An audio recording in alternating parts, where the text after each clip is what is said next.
Hello everybody, this is Muhammed Toby.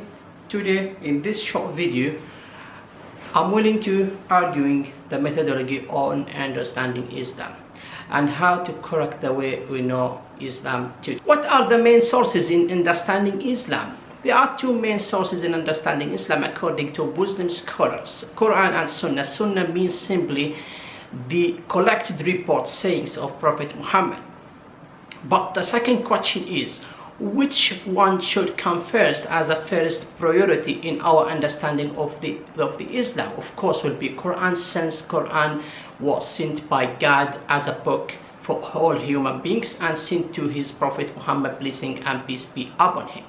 Now, what is the Sunnah? Sunnah, of course, anything that is stated and claimed to be said and stated by Prophet Muhammad and then written down by his companions.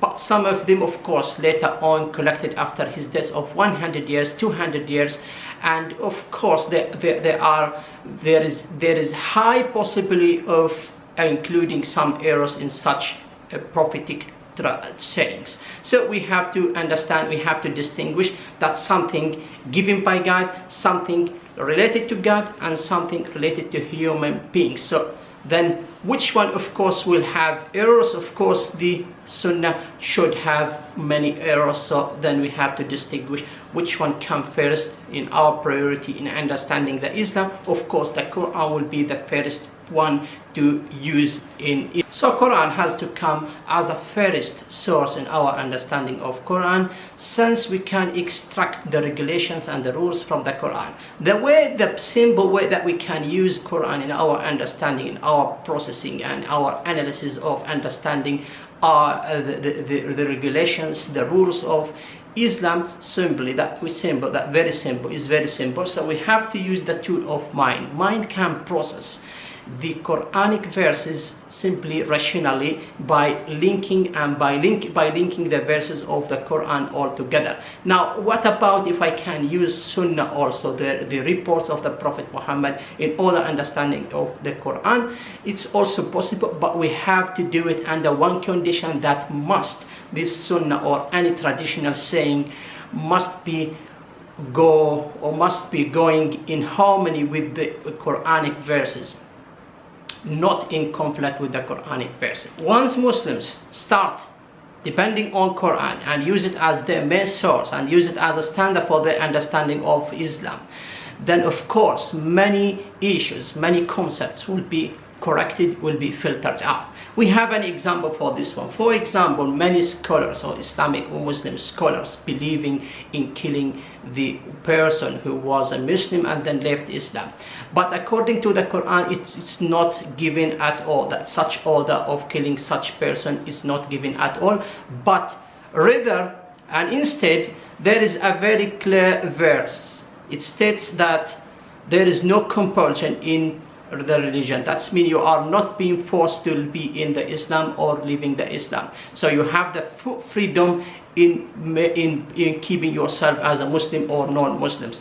And there is no verse in the Quran asking people to kill such persons or such people who are leaving Islam. So we have to be careful. And even the Sunnah, which is mainly some of it is not true and fake, there is no single hadith and no single statement stated that Prophet Muhammad killed any person left Islam. So we have to understand Islam clearly and carefully. Many of the prophetic reports are unfortunately fake and they are full of myths. And if you are trying to understand Islam clearly, so then you have to use Quran as a source for your understanding, because simply Quran has been sent to the Prophet Muhammad since more than 1,400 years, and till now it is the only one version. But hadith or the reported Sunnah and the reported sayings of the Prophet Muhammad, it has different versions, it has different sayings in different styles. And also it cannot be absolute in their accuracy. But Quran, it's still absolute one version and absolute in its version, in its accuracy.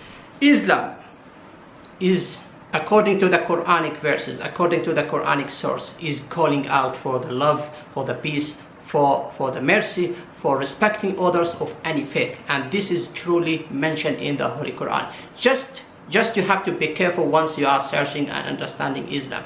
Use the Quran as a source and check yourself, judge yourself, and make argument with yourself. Bring doubts, no problem, and you will find the truth. But keep away from the fake hadith, and keep away from the others that will be suspected in their sources, in their accuracy, and that's of course what will bring you the truth inside you. And peace be upon you. Thank you very much.